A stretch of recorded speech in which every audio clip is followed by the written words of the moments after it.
Deus nessa noite, para mais uma vez estarmos glorificando e exaltando o nome do Senhor, nesse culto de ensino, que tem sido uma bênção para todos nós. Deus tem nos ensinado, não sei quantos irmãos, mas acredito que assim como eu, nós temos aprendido muito com essas cartas do Apocalipse. E nessa feita nós vamos estar falando hoje sobre a carta de Esmirna, a igreja que Deus manda a ela uma mensagem poderosa, uma mensagem abençoadora. Queria te convidar você a abrir a sua Bíblia comigo, por favor, para nós estarmos nessa noite lendo a palavra de Deus, aproveitando o nosso momento que nós temos, o espaço que está nos sendo dado para estarmos ministrando a palavra de Deus nessa noite. E da melhor forma nós estamos assim exaltando e glorificando o nome do Senhor. Apocalipse capítulo de número 2, o verso de número 8. Apocalipse capítulo de número 2, versículo de número 8. Até o versículo de número 11. Obrigado. Está dizendo assim a palavra do Senhor. Ao anjo da igreja em Esmirna, escreve: estas coisas diz o primeiro e o último, que esteve morto e tornou a viver. Conheço a tua tribulação, a tua pobreza, mas tu és rico, e a blasfêmia dos que a si mesmos se declaram judeus e não são, sendo antes sinagoga de Satanás.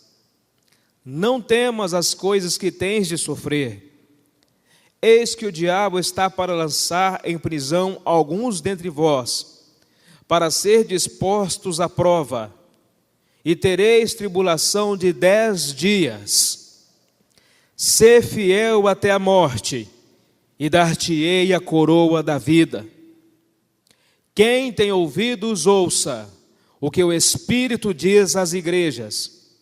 O vencedor de nenhum modo sofrerá dano da segunda morte. Amém? Você pode, mais uma vez, sentado como você está, curvar a sua cabeça, nós fazemos uma breve oração. Senhor, nós te louvamos e te agradecemos, ó Deus amado, pela oportunidade que temos de estudar a tua palavra. Pedimos ao Senhor que o teu Espírito Santo possa, Pai amado, falar ao nosso coração nesta noite. Que o Senhor possa, Senhor Jesus, confirmar a tua vontade, a vida daqueles que aqui estão. E que em tudo o teu nome seja glorificado, é o que nós te pedimos. Em nome de Jesus. Amém. Queridos, uma coisa interessante para nós observarmos nas cartas, nas 7 cartas, é a característica, igual nós falamos na primeira lição, que todas elas têm, mas que cada uma tem também a sua particularidade. Quando nós falamos de Apocalipse, nós vamos observar e nós vamos entender que essas cartas elas são fundamentais e importantes, e que o que está sendo trabalhado nessa carta aqui é a sua particularidade. Em todo o tempo da existência da igreja na terra, você vai observar que sempre alguma característica dessas 7 igrejas elas está presente.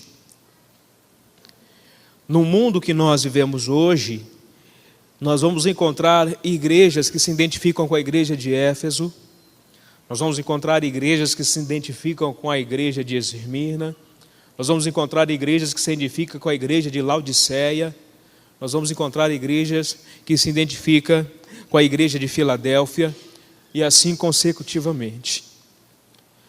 É muito interessante você que recebeu a sua revista em mãos, e se você não recebeu, procurar adquirir, no sentido de você observar alguns detalhes que são muito importantes no que diz respeito a essas peculiaridades da igreja.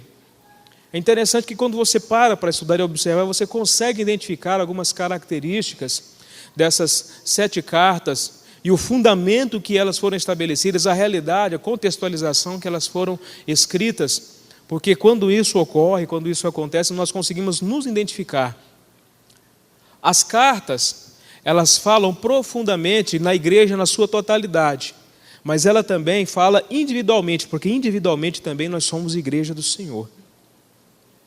E quando nós trabalhamos essa verdade, é uma das coisas que é importante, e eu gostaria que os irmãos ficassem sempre atentos quando nós falamos a respeito desse assunto aqui, é você reconhecer, pela sensibilidade que o Espírito Santo há de tocar na tua vida, assim como toca na minha vida, algumas situações que nós precisamos mudar, porque é muito importante. Quando Jesus revela essas cartas a João, quando ele pede para escrever, a intenção de Jesus, em momento algum, querido, foi querer castigar ou punir a igreja. Acima de tudo, foi uma palavra de exortação, no sentido de orientar a igreja, de abrir os olhos da igreja para o momento em que ela estava passando, para que ela pudesse mudar de atitude. E quem somos nós? No sentido de entendemos ou compreendemos que nós não precisamos e que nós não passamos por dificuldades, não é verdade? Todos nós passamos. Nenhum de nós que estamos aqui estamos livres de errar em algum momento. Eu acho que, acima de tudo, o que nós precisamos saber é que, quando isso acontecer, nós reconhecemos e buscarmos a graça e a misericórdia do Senhor Jesus. Veja bem, é interessante nós falarmos um pouco a respeito disso. Quantos aqui estão com a sua revista na mão? Por favor, levante assim, deixa eu ver. Graças a Deus. Então, boa parte está com a sua revista nas mãos. E nós queremos, da melhor forma possível, trabalhar fiel ao texto que aqui está, para que você possa aproveitar a sua revista. Eu não sei se você teve a oportunidade de ler na sua casa, mas eu acho que a maioria, pela correria que nós temos, às vezes nós não tivemos a possibilidade, então nós vamos querer estar aqui fazendo uma leitura, às vezes um pouco mais extensiva, para nós compreendermos esse assunto aqui. Veja bem, as considerações iniciais diz aí, essa foi a segunda carta de uma série de 7 que Jesus endereçou às igrejas da Ásia, onde ele diz o que aprova e o que não aprova numa igreja. A carta de Esmirna contém boas lições para o viver diário da igreja atual. Jesus não repreende a igreja, mas faz um alerta e incentiva a mesma a permanecer fiel. A carta, embora a mais breve de todas, é também a mais calorosa e elogiosa para uma igreja bem fundamentada. Uma vez que não se faz menção a Esmirna em outra parte do Novo Testamento, pouco se sabe sobre essa fundação desta igreja. Provavelmente seja fruto do trabalho missionário de Paulo. A idolatria imperava na cidade, e isso contribuiu muito para a perseguição enfrentada pelos crentes de Esmirna. Esmirna foi uma cidade da Ásia Menor, hoje que é Izmir, na Turquia, e localiza a 60 quilômetros de Éfeso, e com uma população em torno de 200 mil habitantes na época apostólica.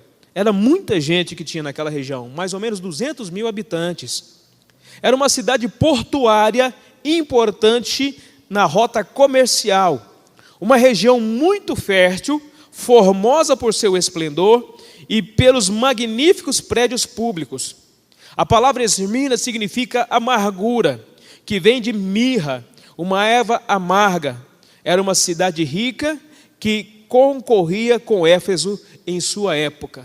Então veja bem qual é a contextualização da cidade, o lugar. É uma cidade bem localizada, uma cidade portuária, é uma cidade rica, é uma cidade que tinha belos prédios.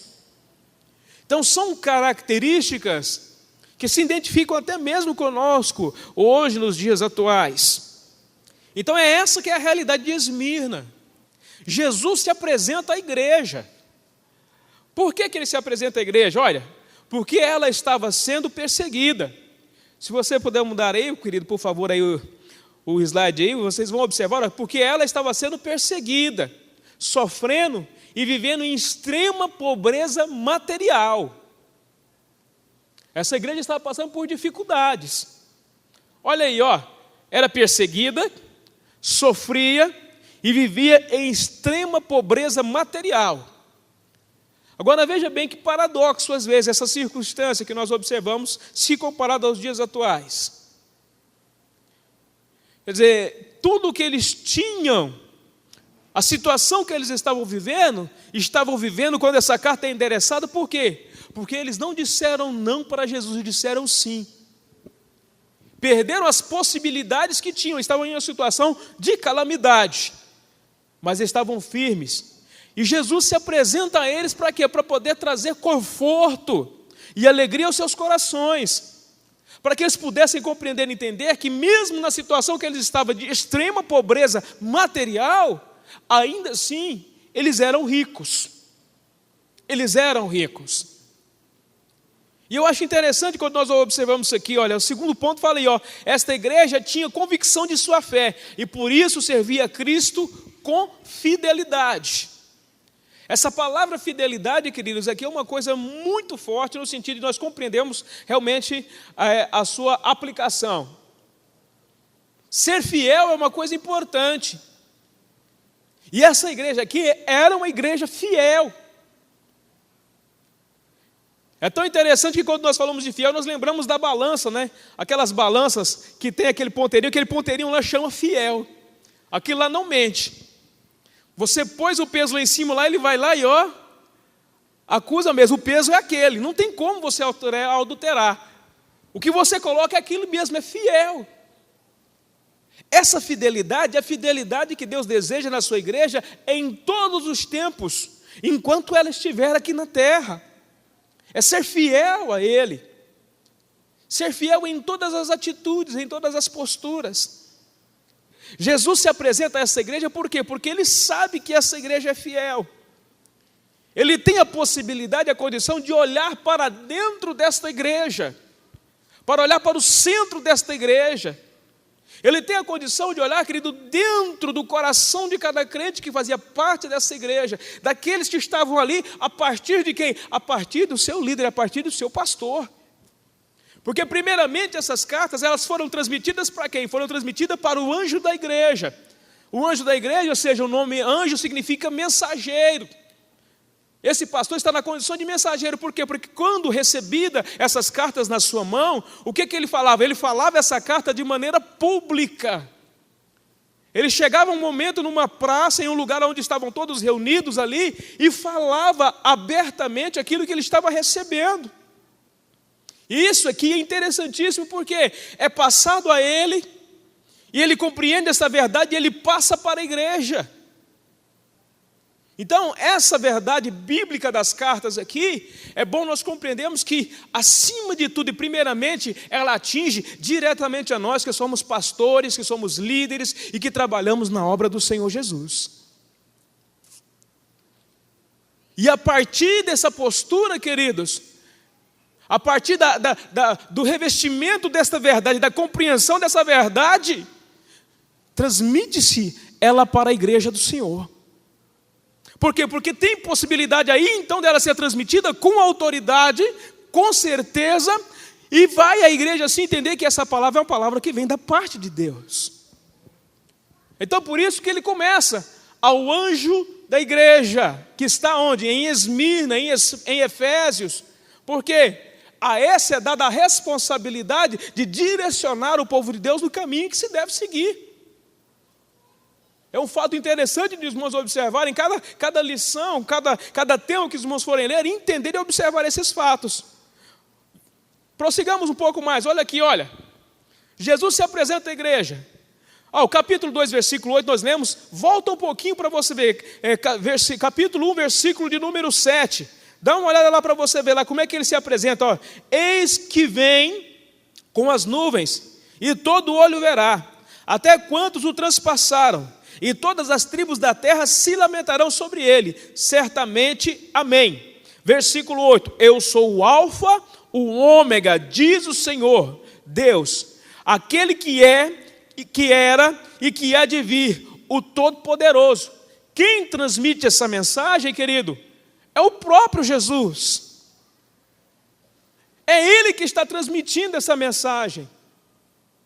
Não é fruto de uma inspiração humana ou de uma motivação humana, é o próprio Jesus que manda João escrever e fala assim: manda, escreve, eu estou mandando, é eu que estou falando diretamente com a igreja. João foi o que? Foi o amanuense. Ele foi aquele que escreveu, mas quem mandou foi o próprio Jesus. E você vai observar que ele deixa isso muito bem detalhado nas cartas onde ele escreve. Veja também o versículo de número 17 do capítulo de número 1, se você puder observar juntamente comigo. Olha aí, ó. Quando o vi, quem viu? João viu, caí a seus pés como morto. Porém ele pôs sobre mim a mão direita, dizendo: não temas, eu sou o primeiro e o último, e aquele que vive. Estive morto, mas eis que estou vivo pelos séculos dos séculos, e tenho as chaves da morte e do inferno. Tem autoridade. Todas as coisas estão na mão dele. E quando essa carta é escrita, queridos, é para trazer a convicção de que o Deus o qual eles serviam, e acima de tudo, primeiramente, para trazer essa convicção a João que andou com ele, mas em momentos de dificuldade e de angústia, às vezes nós titubeamos, nós às vezes até duvidamos, ele se apresenta e fala assim: eu sou aquele que você conheceu, que você andou comigo, aquele que você viu morrer na cruz, aquele que você viu ressuscitar, eu sou aquele, e eu tenho nas minhas mãos as chaves da morte e do inferno. Eu tenho autoridade sobre todas as coisas. Eu sou aquele que pode te dar realmente o que você necessita e você precisa. Pode ficar tranquilo, a sua situação pode ser uma situação difícil, mas eu estou escrevendo e eu estou dizendo a você que você não está só, porque eu estou contigo.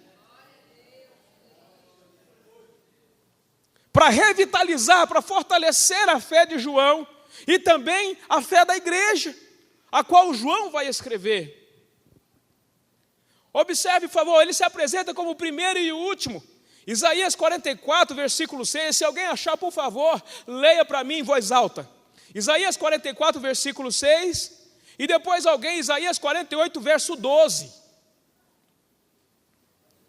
Por favor.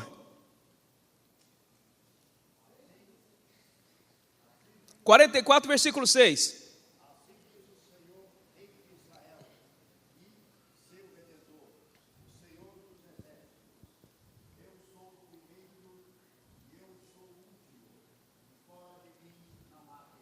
Olha, eu sou o primeiro e sou o último, e fora de mim não há Deus.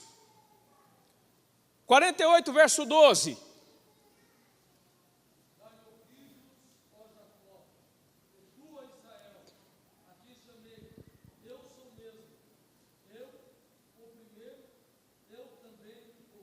Olha, ele fala Jacó e fala Israel.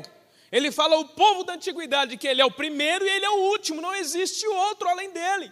O Antigo Testamento já estava falando a respeito dessa verdade. O que Jesus reivindica aqui, queridos, é exatamente que ele é o centro de todas as coisas, o centro da vida. Ele está com tudo na mão. Ele é aquele que viu todos nascerem. Ele é aquele que na sua integridade já viu todos morrerem. Ele é aquele que tem tudo presente, firme e seguro nas suas mãos. Nada passa despercebido a ele. O que está acontecendo, ele já sabe. O que aconteceu, ele também sabe. O que vai acontecer, não está e não vai ser surpresa para ele. Porque ele é detentor de todas as coisas. Ele se apresenta como aquele que foi morto e tornou a viver. Mateus capítulo 16, versículo 21, faz menção e ele fala o que iria acontecer com ele. Reunido com os discípulos, ele disse: olha, é necessário que o Filho do Homem padeça nas mãos dos soldados, e que morra, e ao terceiro dia ressuscite. No Novo Testamento fala-se a respeito disso. Você quer ver uma coisa? Evangelho de João, capítulo 19, versículo 28. Abra sua Bíblia, por favor. João 19, 28. Olha, diz aí a palavra do Senhor, olha. Depois, vendo Jesus que tudo já estava consumado, para se cumprir as Escrituras, disse: tenho sede. Estava ali um vaso cheio de vinagre. Embeberam de vinagre uma esponja, fixando num caniço de sopo, lhe chegaram à boca. Quando, pois, Jesus tomou o vinagre, ele disse: está consumado. E, inclinando a cabeça, rendeu o espírito. Jesus passou pela morte. O que ele está dizendo, então, em Apocalipse, é uma verdade. Eu sou aquele que morreu e reviveu. Porque é aqui, queridos, é que começa a história. Nós que temos a Bíblia Sagrada, nós precisamos compreender essa verdade e acreditar que Jesus morreu, que Jesus ressuscitou ao terceiro dia, que ele foi assunto aos céus e que ele vai voltar para buscar uma igreja zelosa de boas obras. E guardar, queridos, o nosso corpo, a nossa vida como um vaso precioso de valor, para termos alguma coisa para apresentar diante do Senhor. É interessante quando nós falamos a respeito disso. Lucas, por favor, também abra lá em Lucas. Vamos ler um pouco a Bíblia aqui, daqui a pouco nós vamos seguir. Lucas, capítulo de número 24.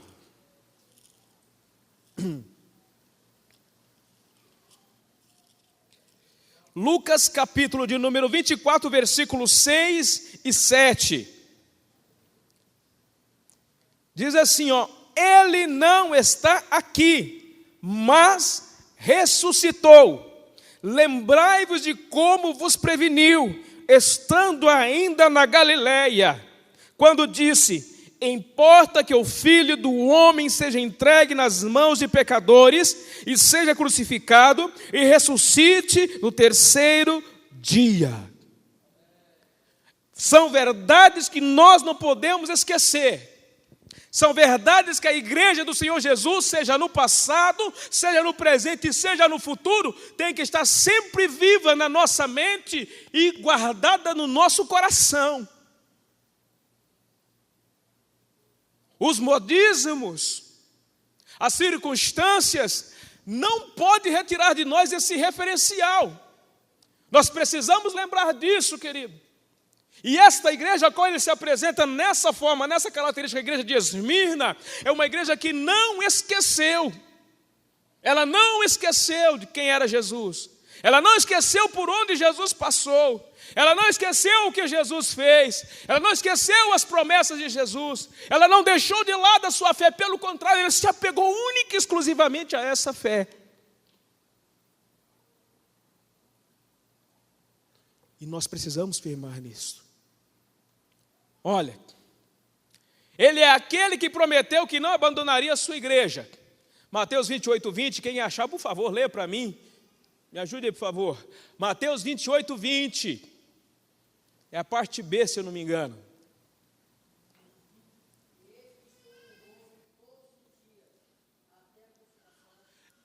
Eis que estou convosco todos os dias, até a consumação dos séculos.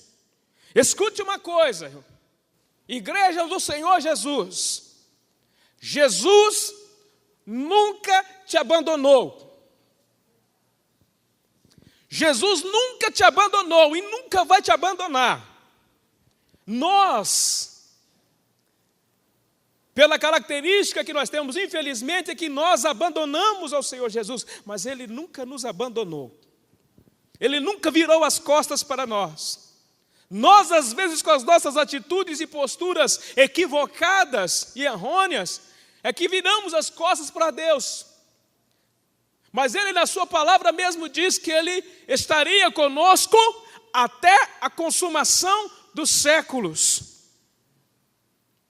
Seja a situação que você estiver, se você entrar pelo caminho errado, se você se arrepender e suplicar e pedir a graça do Senhor, Ele é tão misericordioso que Ele não encolhe as mãos, pelo contrário, Ele estende e te ajuda a sair da situação que você está. Por quê? Porque Ele é um Deus de misericórdia.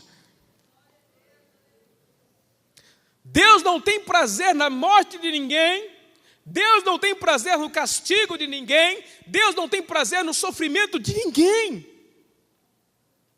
Isso vem como consequência dos nossos erros e atitudes. Mas se o homem desejar, se o homem buscar, se o homem suplicar, se o homem acreditar que ele pode sair dessa situação mediante a sua entrega e reconhecimento de que Jesus é o único Senhor da sua vida, a sua vida será transformada. Deus retirará ele da situação que ele está. Então é bom nós estarmos observando e falando a respeito disso. Agora, entenda uma coisa. O Senhor conhece o sofrimento da igreja. O Senhor conhece as dificuldades que ela passam. Observe, por favor, no ponto 1.1 diz aí, no meio dos seus sofrimentos, a igreja ouve que há um Salvador, sabendo tudo, provendo tudo, controlando tudo, com uma mensagem de ânimo em meio às lutas. A coroa da vida é para os fiéis, mas a fidelidade importa sacrifício e às vezes sofrimento. A igreja do Senhor hoje não está ilesa ao sofrimento. Enfrentamos tristezas e alegrias, lutas e vitórias. Nosso sofrimento diante das dificuldades é natural por causa de nossa natureza humana. Porém, pelo Espírito, sabemos que o Senhor está contemplando tudo e nos fará mais do que vencedores. Seja qual for a luta, seja qual for a dificuldade, seja qual for as circunstâncias que cercam a sua vida, assim como a igreja de Esmirna, nós precisamos entender que o Senhor está atento aos nossos sofrimentos. Ele está vendo o que está acontecendo conosco. Em momento algum, querido, Ele nos ignorou ou virou as costas para nós. Nessa noite eu quero dizer uma coisa para você. Eu não sei como é que você está vivendo a sua vida. Eu não sei como está a sua atitude, eu não sei quais são os seus pensamentos, eu não sei como é que você chegou até aqui, eu não sei qual é o tamanho da luta, da tribulação, da dificuldade que você está passando, mas eu quero dizer uma coisa: você não está passando sozinho, o Senhor está contigo.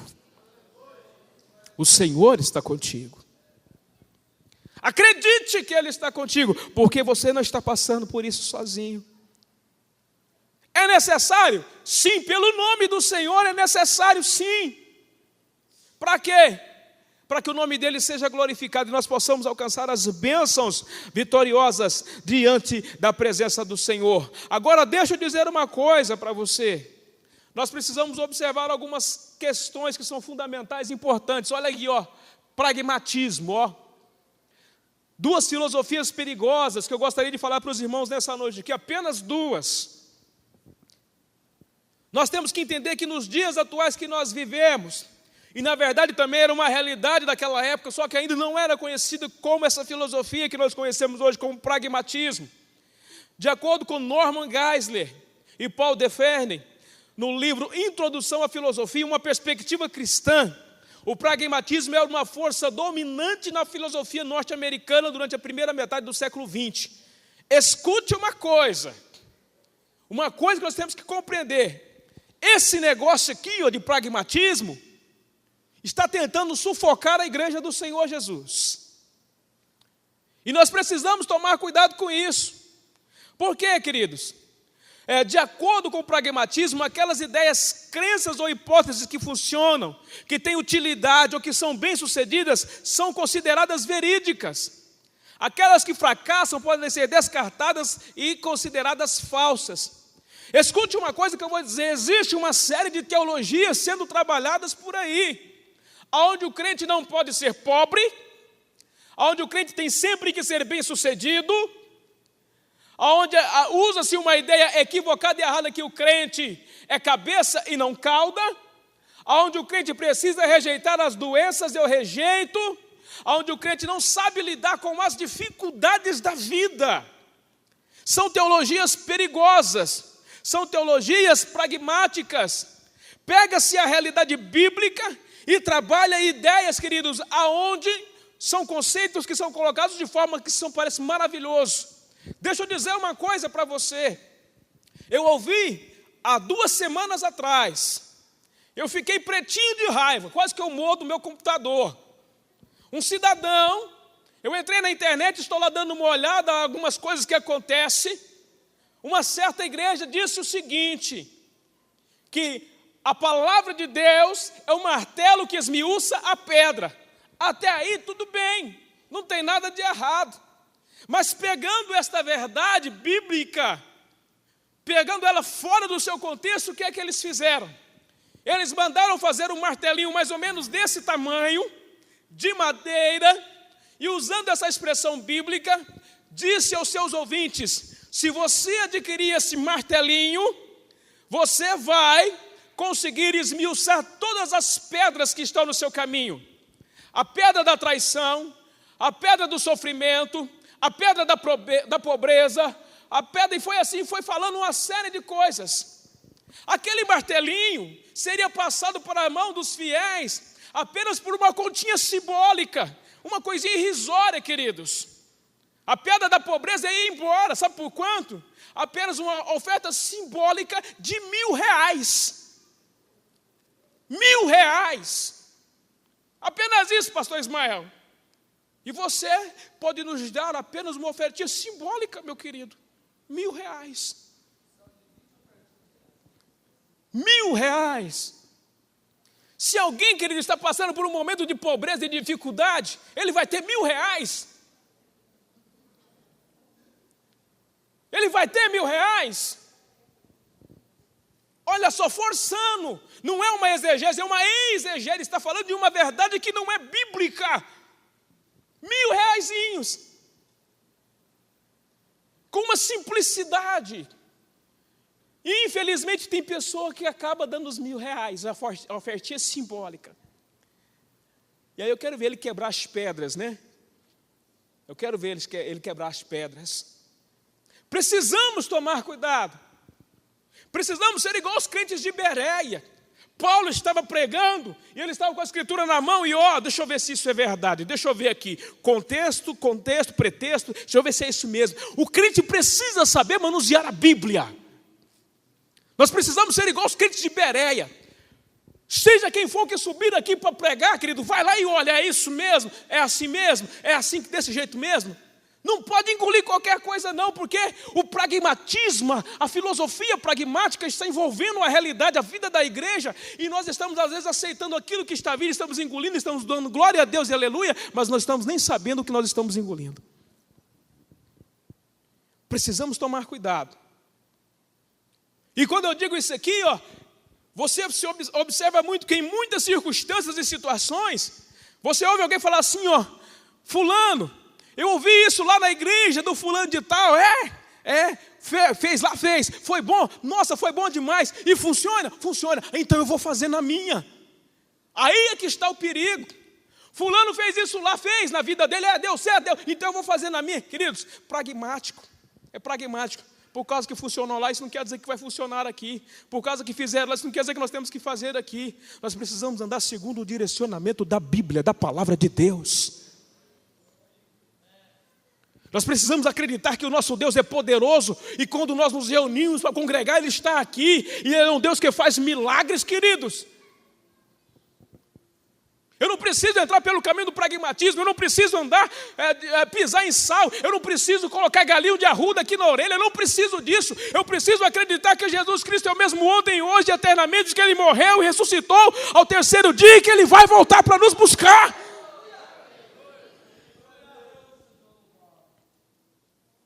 Eu preciso novamente entender que eu preciso pagar o preço da oração. Nós precisamos novamente pelejar, embora as circunstâncias sejam difíceis, assim como era para os crentes de Esmirna, mas nós nos apegamos igual a eles ao que? A fé. Fé, queridos. Precisamos acreditar pela fé. Precisamos novamente ter o nosso coração aquecido pela fé que é movida pelo Espírito Santo de Deus. O nosso Jesus está em nosso meio, a palavra dele ainda está aqui, e nós temos que crer e acreditar. Existem situações, queridos, que tem que ser pela fé. E nós precisamos dessas convicções. 2 Timóteo, abre aí por favor. 2 Timóteo, capítulo de número 4. O versículo 1 ao versículo de número 4. Diz aí a palavra do Senhor. Conjuro-te perante Deus e Cristo Jesus, que há de julgar vivos e mortos, pela sua manifestação e pelo seu reino. Prega a palavra, insta, quer seja oportuno, quer não, corrige, repreende, exorta com toda longanimidade e doutrina, pois haverá tempo em que não suportarão a sã doutrina. Pelo contrário, cercar-se-ão de mestres segundo as suas próprias cobiças, como que sentindo coceiras nos ouvidos, e se recusarão a dar ouvido à verdade, entregando-se às fábulas. As pessoas dos dias atuais o que mais fazem é se entregar às fábulas. Crente não sabe mais, querido, o que é pagar preço de oração. Nós achamos mais fácil alguém chegar aqui e dar a receita prontinha para nós. Faz assim, assim, assim, pronto. Ninguém quer pagar o preço, ninguém quer orar. Pastor Josadac, ninguém mais quer orar. Queridos, nós precisamos ser conscientes, nós não queremos mais ler a Bíblia. E nós queremos as revelações e as bênçãos de Deus. Não é assim. Algo precisa ser feito. E o que o Senhor deixou para nós é o que estarmos atentos ao que é a realidade da palavra e exercitarmos a oração. Se o crente ora, se o crente ler a palavra, meu filho, você pode ter certeza que ele tem vislumbrando na sua frente os propósitos e a vontade de Deus, e ele está sempre preparado para lidar com as circunstâncias que lhe vêm.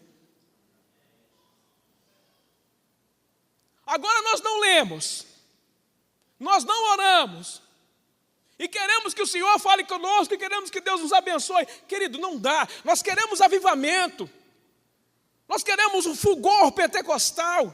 E é bem verdade, porque a nossa história foi assim escrita. Foi assim que nós nascemos. Nós recebemos o batismo com o Espírito Santo por causa disso. Mas eu quero dizer uma coisa para você nessa noite, compartilhando com você esta verdade. Se nós não entrarmos pelo caminho da oração, se nós não voltarmos a chorar aos pés da cruz, nós vamos perder essa identidade que o Senhor nos deu, que é tão preciosa. E vamos viver apenas de saudosismo. Ai, como era bom quando nós falávamos em línguas estranhas, quando Deus curava no nosso meio, quando Deus libertava, quando Deus revelava, levantava profeta e dava dor. Ah, como era bom, mas por que ainda não pode ser? Ainda hoje pode ser bom, porque o Espírito Santo de Deus está aqui. Deus ainda tem compromisso com a sua igreja, e enquanto nós estivermos aqui, a palavra estiver aqui, querido, nós temos a possibilidade de exercitar essa graça, essa dádiva maravilhosa que o Senhor nos deu. Nós não podemos nos conformar. Nós precisamos prosseguir, nós precisamos ser firmes, nós precisamos ser fiéis. Havia uma forte e influente comunidade de judeus em Esmirna. Relatos dão conta que existia uma sinagoga deles na cidade e uma espécie de sindicato organizado que, aliado a Roma, comandava a perseguição à igreja. São os que Jesus chama de sinagoga de Satanás. Dentro da igreja, com certeza, havia também os falsos crentes judaizantes, que eram como uma infecção interna. Infelizmente, existem dentro das igrejas pessoas que não são crentes.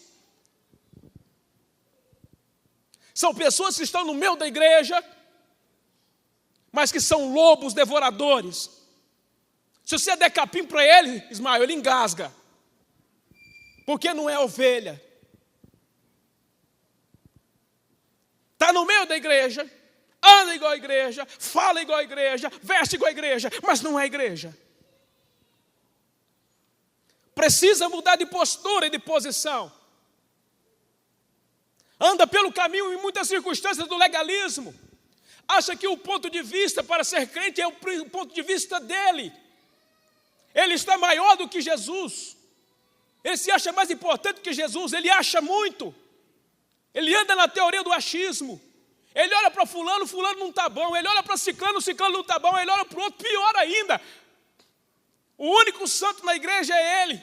E anda pelo caminho do legalismo. Se olhasse para Jesus, ia compreender que a situação era diferente. Jesus não fazia assim. Jesus abriu mão para judeus. Jesus abriu mão para samaritanos. Jesus abriu a mão para os gentios. É o Deus da misericórdia. É o Deus da misericórdia. A igreja de Esmirna está de acordo com a visão desse Deus. Não há nada que repreender nessa igreja. Por quê? Porque ela está de acordo com a vontade dele. Ela está encaixada na realidade das bem-aventuranças. Essa igreja é pobre de espírito. Essa igreja é uma igreja humilde. Essa igreja é uma igreja que passa por perseguição. Essa igreja é uma igreja que é injuriada. Mas mesmo assim, em todas essas circunstâncias, ela permanece fiel na presença do Senhor. Ela é ameaçada de todas as formas, mas ela permanece fiel. Nós precisamos permanecer fiel. Jesus declara que conhecia a todos, os de dentro e os de fora. As palavras de Jesus soam como uma advertência e mostram que tolerar a prática de culto ou convivência com esses falsos judeus seria um risco para a igreja. Embora a maioria dos membros não estivesse envolvida em nenhum pecado que merecesse advertência, esses falsos judeus atuavam fazendo uma oposição ferrenha ao Evangelho. Olha, nós precisamos tomar cuidado. Eu disse uma coisa esses dias para trás aqui e eu não me arrependo de ter dito isso, não. Se nós formos analisar, queridos, nós corremos o risco de nos assustar, porque o evangelho que nós estamos vivendo não é o evangelho de Jesus, é o evangelho anátema. É um evangelho que vai aceitando todas as coisas. É um evangelho que não está de acordo com a atitude e com aquilo que Jesus viveu e que Ele pediu que nós vivêssemos. Ei, crente, abre o olho. Nós precisamos tomar cuidado. Porque de repente nós estamos vivendo um evangelho amaldiçoado, achando que é o evangelho de Jesus, e não é.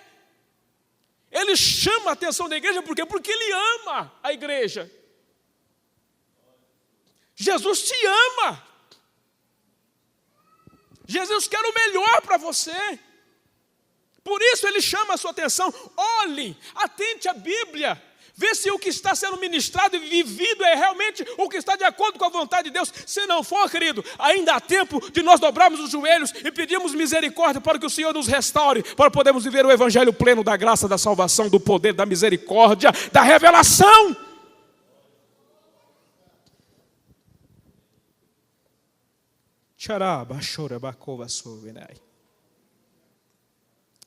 Nós precisamos entender isso. Na Epístola aos Colossenses encontramos Paulo enfrentando as mesmas tendências do legalismo. É no passado, querido, é no presente. Sempre estão cercando a igreja. Olha uma segunda filosofia aí, ó, relativismo. Relativismo. O relativismo é a teoria que nega a existência de qualquer teoria, regra, moral, ética ou qualquer outro tipo de verdade que assuma para si postulado de absoluto e inequívoco. Olha o perigo.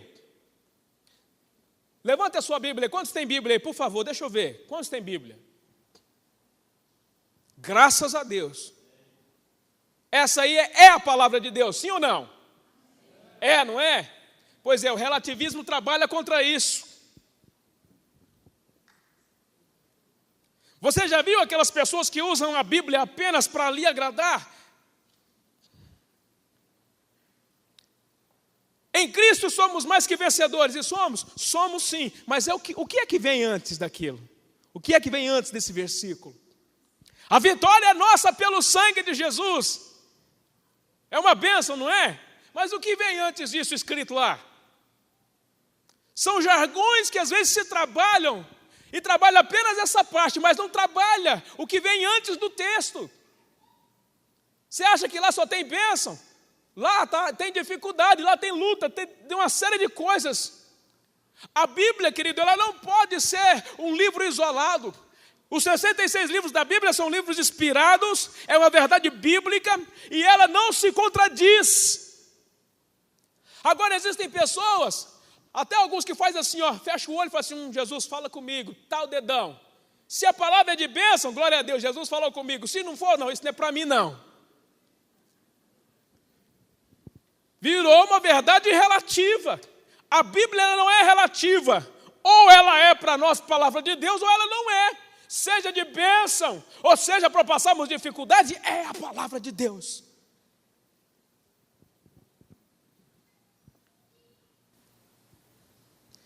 E nós precisamos compreender isso. Na filosofia aristotélica eram relativas às coisas cujo ser depende de outras. O relativo opunha-se ao absoluto, isto é, que existe por si mesmo. Absoluto, portanto, é a causa sem causa, enquanto o relativo é uma consequência proveniente de uma causa e que depende dela para ser explicada. O absoluto é autossuficiente, Enquanto o relativo, não. Se você entrar pelo caminho do relativismo, daqui a pouco você vai deixar de acreditar em Deus, a fé não vai ser uma coisa verdadeira, a Bíblia ela já vai ser questionável, então deixa de ser a palavra do Senhor, então não vai mais precisar de fé. E se não precisa mais de fé, querido, então para que acreditar na palavra de Deus? E existem muitas coisas que às vezes não podem ser provadas, tem que ser pela fé.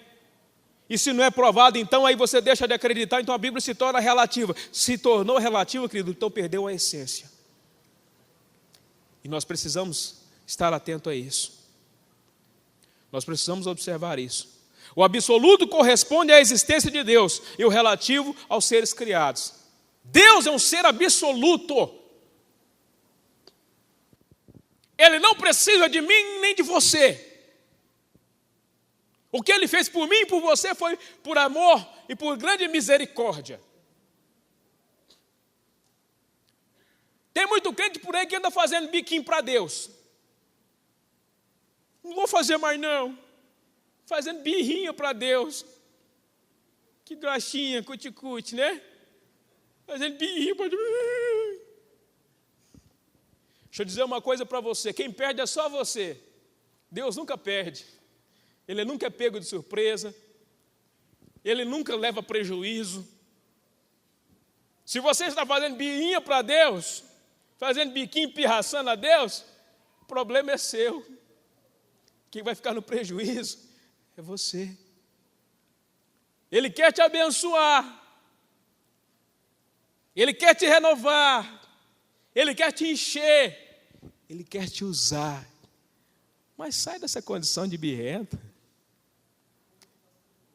É o crente casca de ovo. Abre o coração e diga: Senhor, eis-me aqui, me perdoa.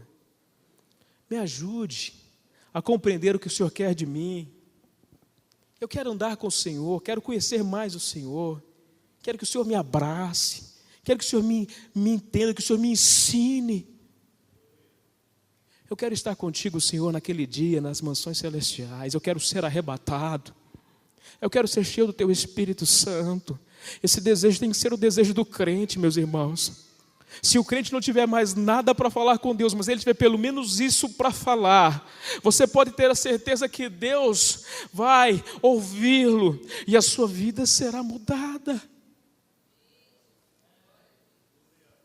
Crente não faz greve, irmão. Crente não é igual o banco, não é igual o SUS. Não existe não, eu estou de greve. Quando você fica de greve, o prejuízo é só seu. Precisamos viver uma vida de comunhão com o Senhor. Vamos lá, o tempo já está acabando. Passa rapidinho, olha. Sofrimentos e perseguições fazem parte da história da igreja. É impossível você separar isso. Se você for olhar na história da igreja, em todos os tempos, você vai entender e observar que a igreja sempre passou por perseguição. A igreja nasceu sendo perseguida. E foi o que alavancou e que fez a igreja crescer. A igreja estava num momento muito gostoso, né? Dando glória a Deus, todo mundo cheio do Espírito Santo. Enquanto Estevão morreu apedrejado, o povo não vazou para poder ir pregar a verdade da palavra. Veio a primeira perseguição, Estevão foi apedrejado e o povo, todo mundo espalhou pregando a verdade do Evangelho do Senhor. A igreja cresceu assim. Quanto mais o sangue de justos escorria no chão, mais a igreja crescia. Não dá. Não tente separar a vida do crente das dificuldades, das lutas e das tribulações, querido. Se ele for crente mesmo, ele vai passar. Aquela teologia de Jó de achar que se a pessoa ficou pobre, ficou numa situação, ficou doente, igual o Jó ficou leproso, aquela situação lá é uma situação porque está em pecado, não, querido. São circunstâncias da vida. São momentos que nós temos que entender que todos nós temos que passar por eles. O crente precisa compreender isso. Os crentes de Esmirna não questionou a Jesus. Jesus, por que nós estamos passando por essa luta, por essa tribulação? Nós te servimos, nós somos os seus filhos. Não tentou encostar Deus na parede, não, queridos. Souberam lidar com elas. Que jeito? Confiando que Jesus ia dar para eles graça, para eles suportarem e superar aquele momento de tribulação. A luta chegou. Glória a Deus porque ela chegou. É paradoxal, né? Mas Jesus é paradoxal. Todas as vezes Jesus responde sempre de forma paradoxa. Tudo que ele faz é realmente para impactar. Não existe vida de crente sem luta. Dá para dizer glória a Deus? É meio apertado, mas tem que dizer, né? Porque não tem jeito. Quer ver? Abre a sua Bíblia lá. Romanos capítulo de número 5. Abre lá comigo, por favor. Olha aqui a minha vida e a sua vida aqui, se nós estamos andando segundo a vontade de Deus. Olha aqui, ó. Romanos capítulo 5, a partir do versículo de número 1. Justificado, pois, mediante a fé, temos paz com Deus por meio de nosso Senhor Jesus Cristo. Amém? Pois é, e continua. Por intermédio de quem obtivemos igualmente acesso pela fé a esta graça, na qual estamos firmes e gloriamo-nos na esperança da glória de Deus. Amém? Pois aí, o versículo 3 continua. E não somente nisso, mas também nos gloriamos nas próprias tribulações. Você viu aí? Sabendo que a tribulação produz perseverança. Você quer perseverar? Então, querido, tem que passar pela tribulação. E a perseverança traz o quê? Experiência. Eu nunca vi um crente que tem mais experiência com Deus do que no momento da tribulação. Ele ora, ele esperneia, ele clama, ele busca graça no profundo da alma para poder falar com o Senhor. E quando ele não tem palavra, ele geme.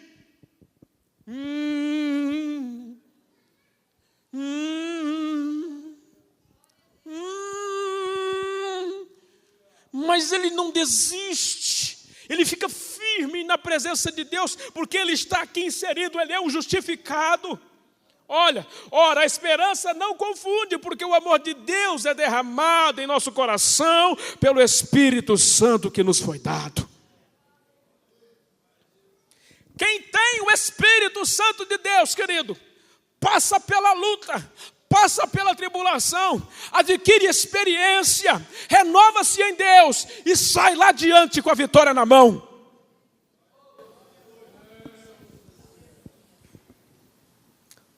Então não adianta, chegou a luta está aí?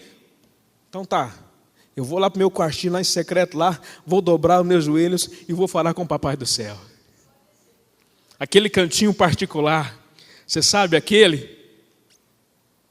Irmãos, quantas e quantas vezes na minha vida cristã eu passei por algumas dificuldades na vida. Eu me lembro que quando trabalhava, não tinha muito tempo, pastor Josué, às vezes para orar, porque o tempo era corrido. Mas o momentinho que tinha, às vezes, na movimentação de alguns lugares que eu trabalhava, onde é que eu corria, querido, eu ia lá no banheiro. Nem que fosse 5 minutos, eu dobrava os meus joelhos 5 minutos. E orava ao Senhor. Derramava lágrimas na presença de Deus. Pedia, Senhor, a luta está difícil, está dura.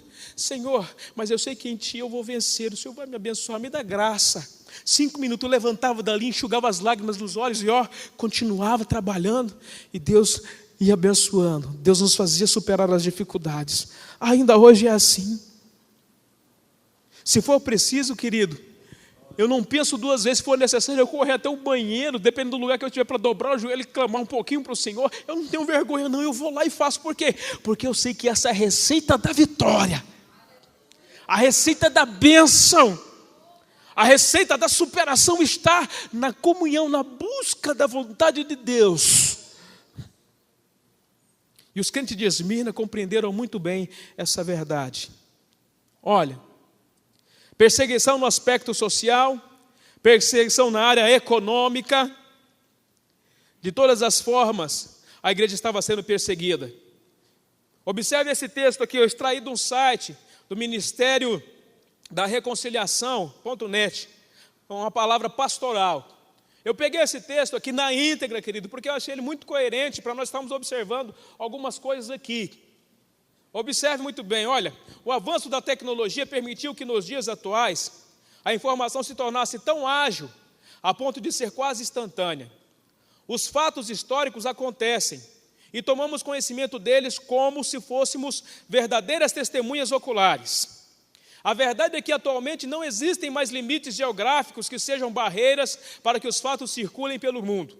Os meios de comunicação em massa aproximam os povos e nós passamos a viver em uma pequena ideia global. O conceito da globalização é isso aí. Olha, continua mais, mais à frente. Como pais, pastores, professores e líderes cristãos, é imprescindível que estejamos sempre muito bem informados e atualizados quanto aos acontecimentos, às músicas do momento, aos lugares que acabam virando pontos de encontros, bem como pelas mensagens que os programas e novelas voltadas às diversas faixas etárias têm veiculado. Como você pode perceber, nossa mensagem é um alerta quanto ao perigo do poder e da influência da mídia que está presente. Quantos lares destruídos em razão da fantasia produzida pelas novelas? Como o anonimato da internet tem gerado uma série de dependentes da pornografia? Como os jovens se unem em torno da violência que é estimulada pelos filmes e vídeos? Games do gênero, como a droga e as chamadas tribos, são motivadas pela musicalidade dos nossos dias? E como não falar as abordagens espirituais ligadas ao satanismo, como o foco do exorcismo, cujo terror invade as famílias, o foco da reencarnação, idolatria e comunicação com os mortos, que por vezes produz confusão não apenas nos mais jovens, mas até em pessoas maduras. Isso está acontecendo. Existem muitas pessoas que estão dentro da igreja que estão confusas, por causa da gama de informação que se chega, por causa da própria mídia em si. Olha, a mídia, ela não é ruim, a mídia é boa, mas a mídia, ela é boa a partir do momento que nós usamos ela com prudência. E eu vou dizer uma coisa para vocês, eu lembro de um dito popular que falava assim, o pobre, quando ele não é acostumado a comer doce, quando ele come, ele se lambuza. Parece que às vezes tem muitos crentes que têm essa dificuldade, pastor Josué. Se abre um precedente para que ele possa ter algo na sua casa de tecnologia de novo. Eu acho que de uma certa forma, até por isso que antigamente parece que os crentes tinham medo disso. Aí o que acontece? Ele não usa com prudência. O computador, queridos, é uma bênção, mas nós não estamos usando esse maquinário com prudência. E você sabe muito bem do que eu estou dizendo. As páginas que muitos crentes estão acessando, na maioria das vezes, são páginas pornográficas. Estão enchendo a sua mente, queridos, de fantasias eróticas. São coisas que a Bíblia, desde a antiguidade, condena. E ele está achando que ninguém está vendo, pastor Josadac. Aí começa a surgir problema na família. Começa a surgir problema no casamento. Começa a surgir problema com os filhos. Desestrutura a família. E está achando que ninguém está vendo. Mas aquele que tem os olhos como chama de fogo está vendo. Entra-se pelos caminhos, querido, das novelas. Encarna na sua vida aqueles personagens. Vivem como se fosse um artista de novela. Vive uma vida que não é a sua. E acha que está tudo bem. Não está tudo bem, não. Na situação em que se encontra, está como se fosse um sepulcro caiado. Bonito por fora, mas podre por dentro. Ei, escute o que eu estou dizendo a ti nessa noite. Mude de postura, mude de vida. Se for necessário, desligue a sua internet. Deixe de ver televisão. Largue de visitar a locadora. Deixe de locar filmes. Eu vou dizer uma coisa para você. Talvez você pode até não me dar razão, mas os crentes antigos tinham razão. Quando ele falava a respeito da televisão, porque a maioria não sabe usar. Eu não estou voltando às épocas antigas, mas eu estou apenas dizendo que ele tem razão. Tem crente por aí, querido, que vibra vendo malhação. Eu quero entender qual é a produtividade que tem na malhação para crente.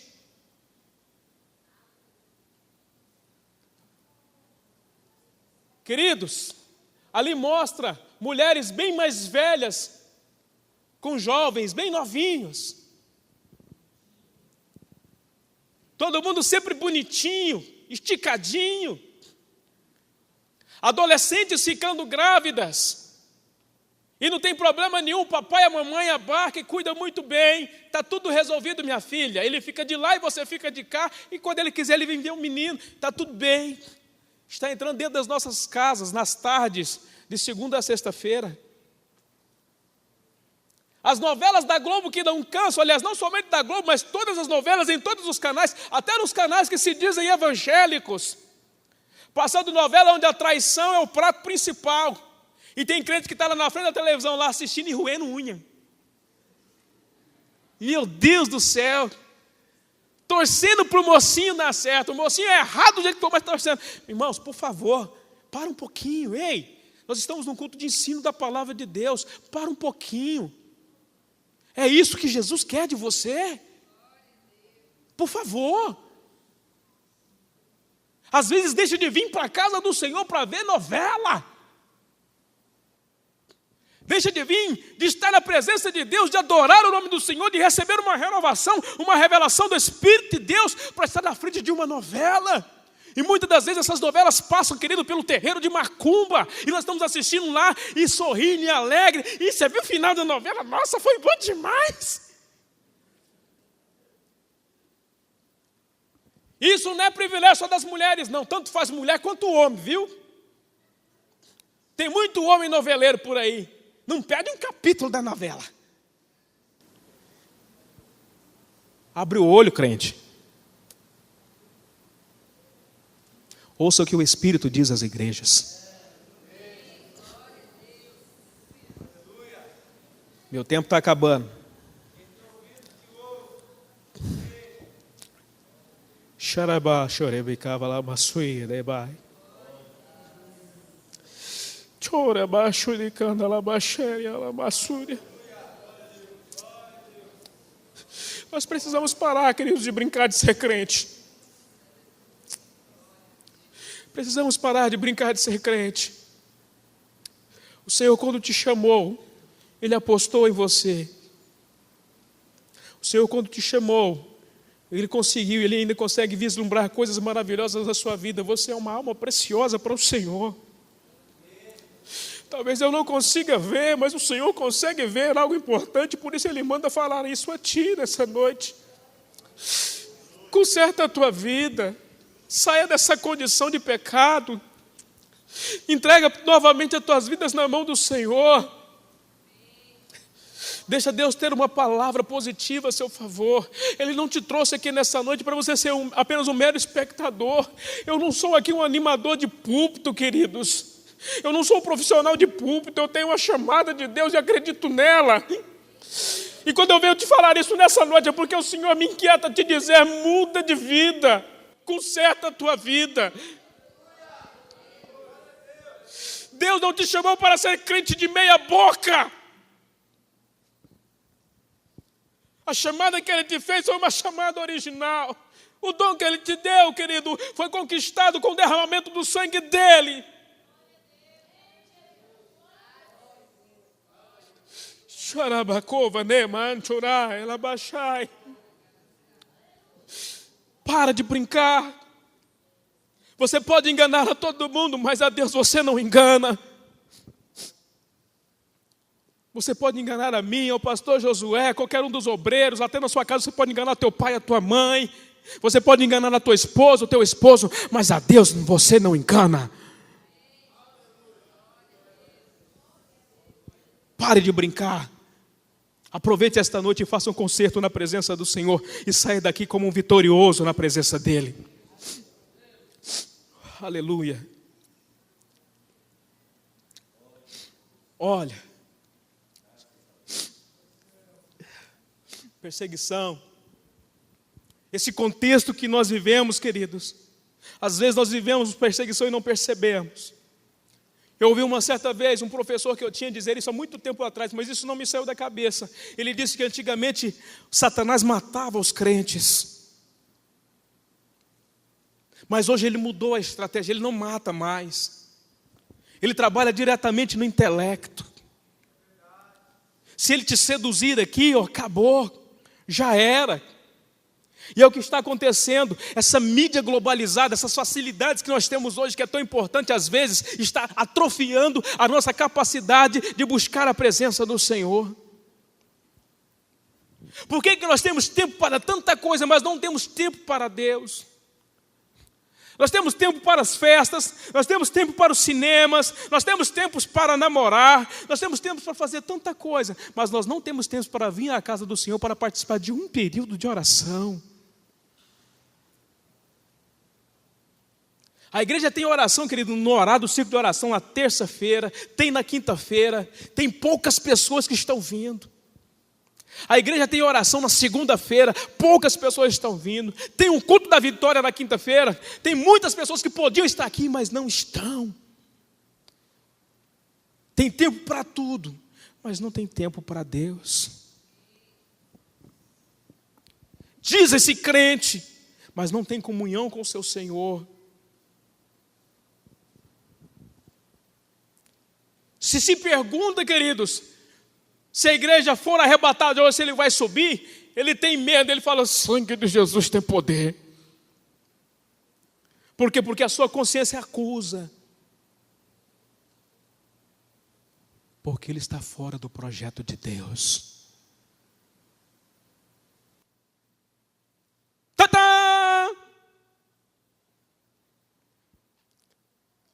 Arrebatamento, por favor, não acontece agora não, pelo amor de Deus. Se acontecer, eu estou no sal. Conserta a tua vida. Jesus está voltando. Diga ao seu irmão que está do seu lado aí, Jesus está voltando. Essa é uma verdade absoluta. Não tem pragmatismo, não tem relativismo que tire essa certeza do coração do crente, e não pode tirar. As perseguições podem vir, mas nós temos que estar firmes. A luta vai chegar, mas quando ela chegar, diz, pode vir luta, porque eu não estou só, eu estou com meu Deus, eu estou com meu Senhor, e eu vou vencer. Saia daqui em uma certeza, se seus bens forem tirados, se for um propósito de Deus tirar todos os teus bens, deixe que tire tudo, mas não deixe Ele tirar de você a certeza que você tem da sua salvação em Cristo Jesus. Não deixe tirar de ti a sua fé. Os de Esmirna foram firmes, foram fiéis, foram convictos, pode tirar tudo. Você sabe por que foi tirado? Porque eles não tinham, não compactuavam com a ideia da sociedade da época. A sociedade da época adorava o imperador, a sociedade da época adorava outros deuses, a sociedade da época, querida, era idólatra, ela era corrupta, e eles disseram não àquela sociedade, por isso eles estavam na situação de miséria que eles estavam, miséria material, porque Jesus disse, tu és pobre, mas porém também é rico, é rico, é rico, é rico, é rico, é rico da graça de Deus, é rica do poder de Deus, é rica da presença do Espírito Santo.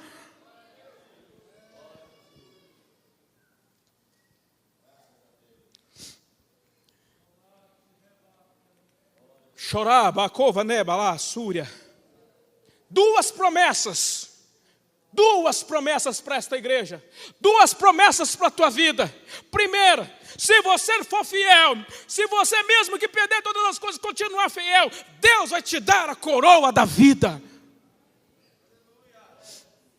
Ser fiel até a morte e dar-te-ei a coroa da vida.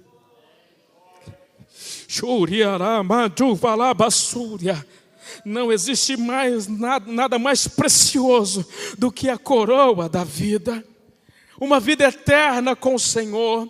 É coisa que os seus olhos não viu, que não chegou ao seu coração, que a sua mente não compreendeu, mas está lá reservado. É o melhor de Deus. Mas só pode alcançar aquele que for fiel. E a segunda, não sofrerá o dano da segunda morte. Não vai para o inferno, não vai para o lago de fogo. Vai estar eternamente guardado no Senhor. Fique em pé em nome de Jesus.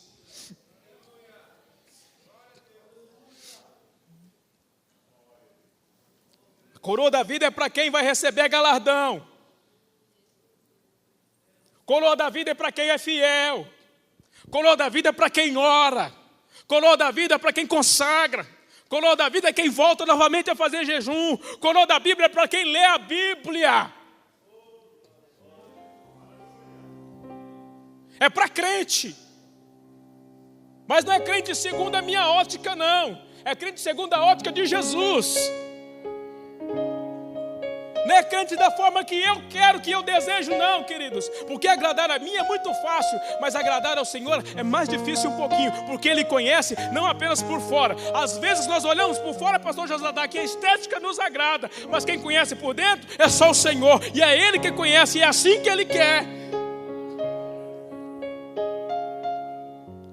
Samuel, quando foi escolher um novo rei de Israel, olhou por fora. Aquele lá é bonito, é forte, fala grosso. Olha o cabelinho dele no gel, ó. Meu Deus, os termos que ele usa de grego e hebraico é bonito, né? Aquele lá. O Senhor fala assim, ó. Eu não olho da maneira que você olha. Você olha o exterior, eu olho para o que está dentro do coração. Quando Deus me trouxe essa palavra para me trazer para você nessa noite, Deus está olhando o que está dentro do seu coração. Você pode estar de terno e gravata, igual os obreiros aqui estão. Você pode estar de esporte, você pode estar do jeito que for. Deus conhece o profundo do teu coração.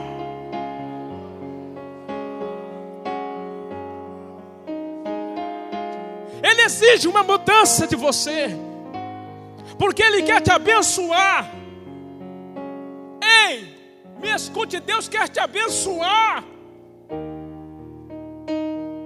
Quer te abençoar, querido, mais do que as bênçãos materiais. Essa Ele te abençoa também, mas Ele quer te abençoar mais do que isso. Ele quer te dar riquezas espirituais que estão te faltando. E você está aqui nessa noite é para isso. Eu não vim aqui ministrar nenhuma bênção material para a sua vida nessa noite. Eu vim ministrar sobre a sua vida uma bênção espiritual.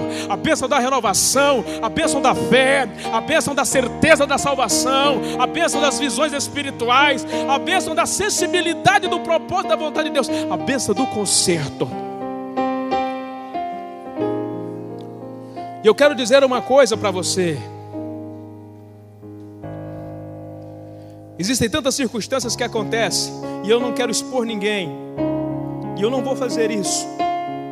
Eu quero dizer uma coisa para você. Se essa palavra falou contigo, você precisa mudar a sua atitude, a sua vida. Existem pastores aqui, ó. Existem pastores aqui. Existem homens que estão aqui prontos para te ajudar. Nós não estamos brincando aqui de ser pastor. Nós não somos aqui meros figurantes. Nós estamos aqui para te ajudar, para te aconselhar, para orar com você, para chorar com você, para te ajudar a superar esse momento.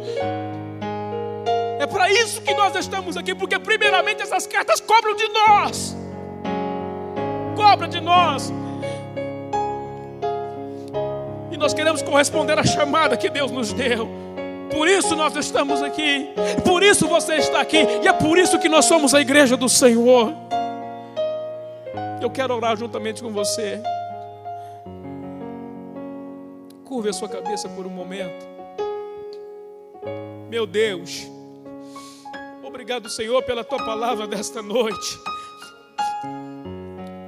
Pai querido, por tudo que foi exposto e falado aqui, segundo a Tua vontade, a Sua grande misericórdia. Pai, nós pedimos o Teu perdão, Senhor, pelos erros e pelas nossas falhas, ó Pai. Senhor, nesta noite, meu Deus, eu sei que o Senhor é aquele que tem os olhos como chama de fogo e que conhece, que contempla os nossos corações. Tu não está interessado em não ver apenas o que está por fora, mas acima de tudo o que está por dentro. Pai, em nome de Jesus, da autoridade que o Senhor nos concede, nós oramos. Pai amado, toca neste coração. Pai, toca nesta vida. Pai amado, os Teus filhos estão aqui, Senhor, e nós queremos sair daqui, Senhor Deus, na certeza de que nós seremos igual a Esmirna. O Senhor pode nos tirar, Deus amado, tudo que temos de material, mas preserva a nossa fé, Senhor. Preserva a nossa fé, ó meu Deus. Fortalece a nossa fé, Senhor. Deus, em nome de Jesus, eu clamo a Ti nesta noite, meu Deus amado. Restaura nos nossos corações o desejo pela oração. Inquieta-nos, ó Deus amado, pela oração. Traga a nós, ó Pai, o desejo pela leitura da Tua palavra, meu Deus. Aleluia. Pai amado, dá-nos o prazer de podermos nos aquebrantar diante do Senhor. Pai amado, trabalhe em nós, nos prepare, ó meu Deus, que se porventura a luta chegar, nós temos a certeza que nós vamos passar por essas lutas, que nós vamos passar pelas dificuldades, mas nós não vamos passar sozinhos, nós vamos passar segurando na mão do Senhor. Nós vamos passar seguro nas Tuas mãos. E quando nós passarmos do outro lado, meu Deus amado, nós vamos alcançar a vitória. Nós vamos alcançar a vitória. Nós vamos alcançar a vitória no nome santo do Senhor. Aleluia.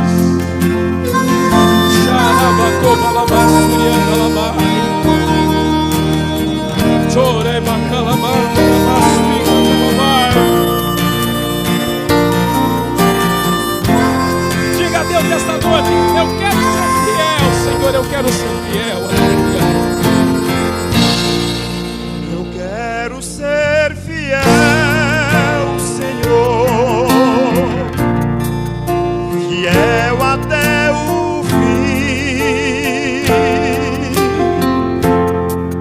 Eu quero ser fiel, Senhor, como és fiel a mim. Eu quero ser fiel, Senhor, fazer Tua vontade. Não quero mais fingir, mas quero Te servir com mais fidelidade. E comigo, fiel no meu pensar, Senhor, fiel no meu agir, fiel no meu falar, Senhor, fiel no meu ouvir, fiel no meu olhar, Senhor, no meu contribuir,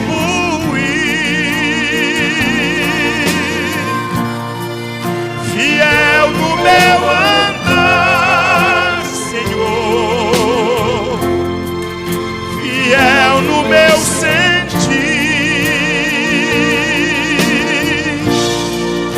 aonde eu estiver, em tudo que eu fizer, serei fiel a Ti. Levanta a tua mão pro alto, num gesto de entrega, de renda-se a Ele nessa hora.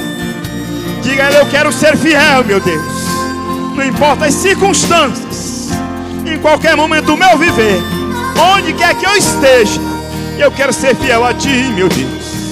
Me ajuda a ser fiel a Ti, ó Pai. Ele está à procura dos fiéis, que Ele acha em mim e em você essa pessoa. Cante a Ele. Fiel no meu pensar, Senhor, fiel no meu agir, fiel no meu falar, Senhor, fiel no meu ouvir, fiel no meu olhar, Senhor, no meu contribuir,